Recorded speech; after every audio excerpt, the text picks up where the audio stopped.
Hi, I'm Mike Tenney, host of Pop Culture Catechism with Awaken Catholic, and this is Awaken the Word, a reading from the Holy Gospel according to John. When Jesus saw Nathaneal coming toward him, he said of him, "Here is truly an Israelite in whom there is no deceit." Nathaneal asked him, "Where did you get to know me?" Jesus answered, "I saw you under the fig tree before Philip called you." Nathaneal replied, "Rabbi, you are the Son of God. You are the King of Israel." Jesus answered, "Do you believe because I told you that I saw you under the fig tree? You will see greater things than these." And he said to him, "Very truly, I tell you, you will see heaven opened and the angels of God ascending and descending upon the Son of Man."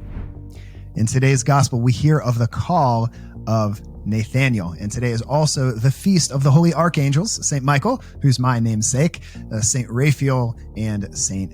Gabriel. And it's a good reminder that our angels are always with us. Jesus talks about guardian angels in the Gospels, and it's easy to forget that we have these angelic beings, these great powerful spirits looking out for us every day. So it's a good reminder to ask for their prayers, ask for them to be protecting us, that they are with us and they are a great companion for us through our journey in this life.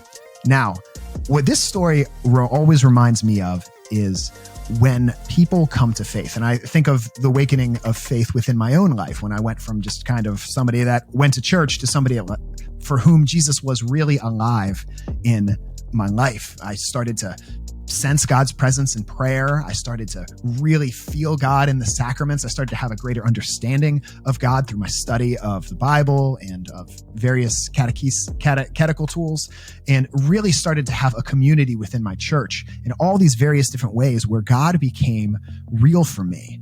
And I kind of had a reaction in different words, but like Nathaneal has here, where at last, this is what I've always heard about, but now I'm experiencing it for myself. And Jesus says, "Oh, you think this is something?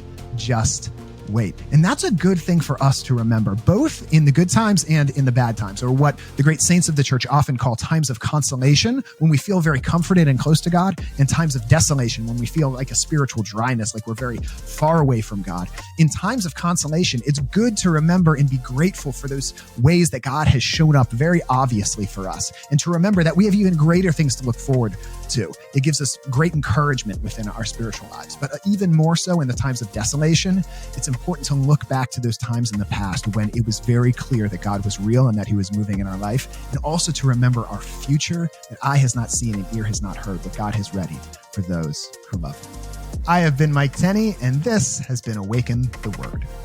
Thank you for tuning in to Awaken the Word.